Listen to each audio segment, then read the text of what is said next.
Você vai aprender física, eu garanto. Fera, a gente já falou sobre força magnética sobre carga, na verdade sobre portador de carga. É só você dar uma olhada aqui no vídeo que está no card. Lá a gente discutiu que a força magnética é sempre perpendicular ao campo magnético e perpendicular à velocidade instantânea da partícula carregada. Ora, se a força magnética é perpendicular à velocidade, a gente já sabe algumas informações. Primeira delas, tome nota. Se a força é perpendicular à velocidade, não altera o módulo da velocidade. E a segunda coisa é que não realiza trabalho. Só que a gente pode pegar essa expressão e, se a força magnética é a única força sobre o corpo, dizer que a força magnética é igual à força resultante centrípeta. E aí, quando a gente considera o caso em que V é perpendicular a B, ou seja, quando a velocidade da partícula é perpendicular ao campo magnético, a força magnética é dada por módulo de Q vezes módulo de V vezes módulo de B. E como a gente sabe, a força resultante centrípeta é dada por massa vezes módulo da velocidade ao quadrado sobre o raio. Ora, a gente pode simplificar a velocidade que está multiplicando de um lado com a velocidade no outro. E passando o R que está dividindo multiplicando, isolando esse R, eu vou passar Q vezes B para o outro membro dividindo. E com isso, eu encontro aqui que eu tenho que o raio é igual a massa m vezes a velocidade, porque aqui estava ao quadrado, simplifiquei apenas uma, massa velocidade sobre Q vezes B. Essa expressão é muito importante, principalmente quando a gente está estudando partículas que sofrem colisões. Perceba que aqui em cima eu tenho mv, é o momento linear, chamada quantidade de movimento. Quanto maior é essa quantidade de movimento para a mesma carga e campo, maior vai ser o raio da trajetória. Então a gente pode, por exemplo, lançar partículas numa região de campo onde eu tenho várias bolhas. E aí, pela trajetória na câmara de bolhas, saber informações sobre carga ou sobre momento da partícula.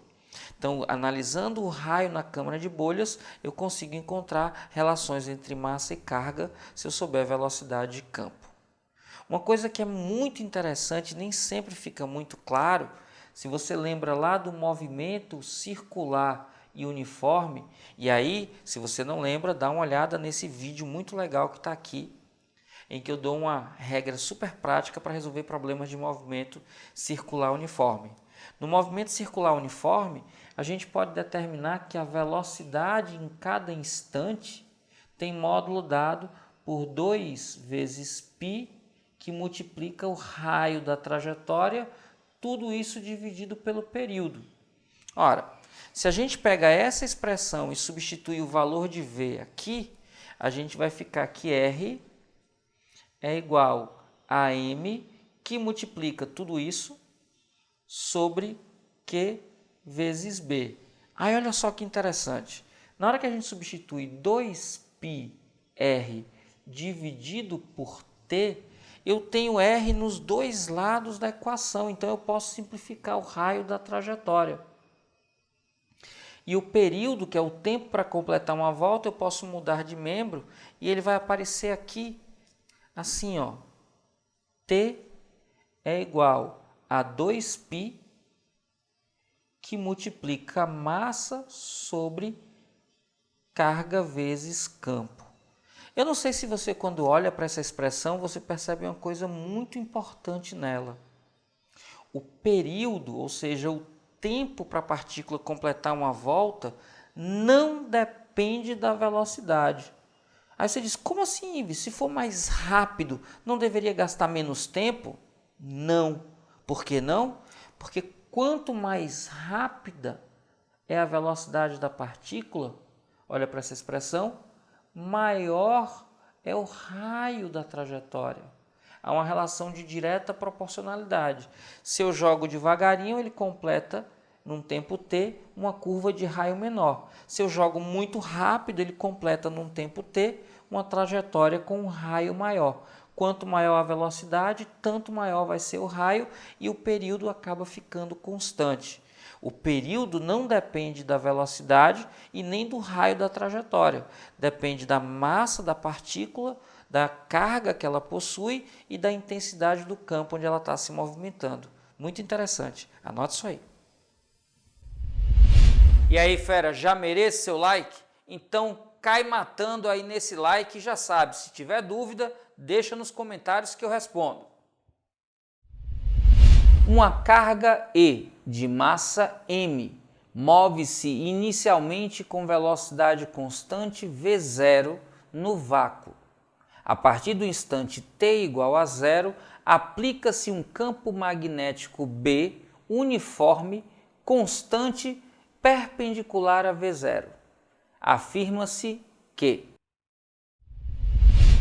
Fera, como a velocidade é perpendicular ao campo e a força magnética é perpendicular à velocidade, a gente vai ter um movimento circular e uniforme. E a gente vai ter então que a força resultante centrípeta é a própria força magnética. Com isso, a gente vai ter que m vezes v ao quadrado sobre r do raio vai ser igual a q vezes v vezes b. Ora, o raio está dividindo, passa para outro membro multiplicando, QVB multiplicando passa dividindo, a gente vai ter que r é igual a m vezes v ao quadrado sobre q vezes vb. Esse v aqui embaixo simplifica com um dos v's aqui em cima e a gente fica com m vezes v sobre qb. O movimento vai ter trajetória circular e o raio do movimento vai ser m vezes v sobre qb. A única alternativa que está dizendo isso para a gente é a da letra B. B de boazinha, tranquilo, quando a gente sabe o que fazer. Uma partícula eletricamente carregada com carga Q, 2,5 vezes 10 elevado a menos 15 coulombs, penetra numa região onde existe um campo magnético uniforme, com velocidade v perpendicular às linhas de campo.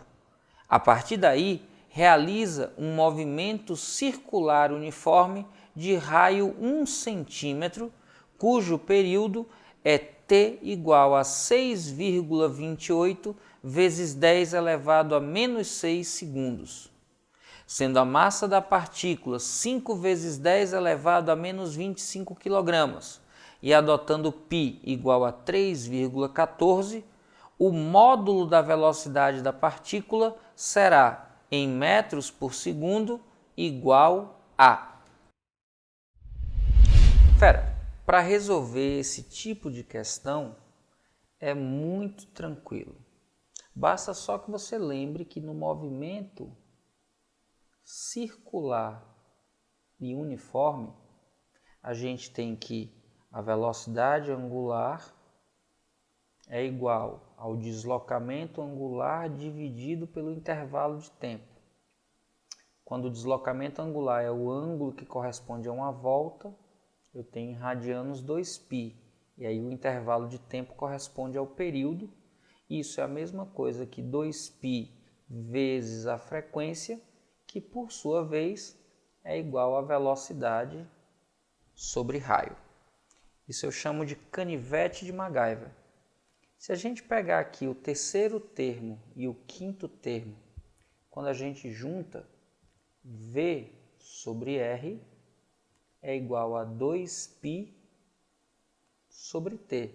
R que está dividindo passa multiplicando, a gente vai ter que V é igual a 2π raio sobre período. Ora, nessa questão, o que é que a gente tem como dado? A gente tem o valor do raio, o raio é 1 centímetro. A gente tem o valor do período, é 6,28 vezes 10 elevado a menos 6. Acabou. É só substituir π e ser feliz. O valor de V vai ser igual a 2 vezes 3,14, que multiplica o raio. Atenção e cuidado, o raio está em centímetros. Para passar para metros, eu multiplico por 10 elevado a menos 2, já que centímetro é a centésima parte do metro. O período, 6,28 vezes 10 elevado a menos 6. Ora, o valor de V então vai ser igual a 2 vezes 3,14 dá 6,28. Simplifica 6,28 no numerador com 6,28 do denominador. Divisão de frações, eu vou repetir a base e subtrair os expoentes, que é a mesma coisa que trocar o sinal do denominador. Aqui fica mais 6. Então, eu vou ter que a velocidade é 10 elevado a quarta metros por segundo. Simples assim. A alternativa que diz isso para a gente é a da letra A. A de aprovação. Aprovação que é o seu destino, fera. Vamos juntos.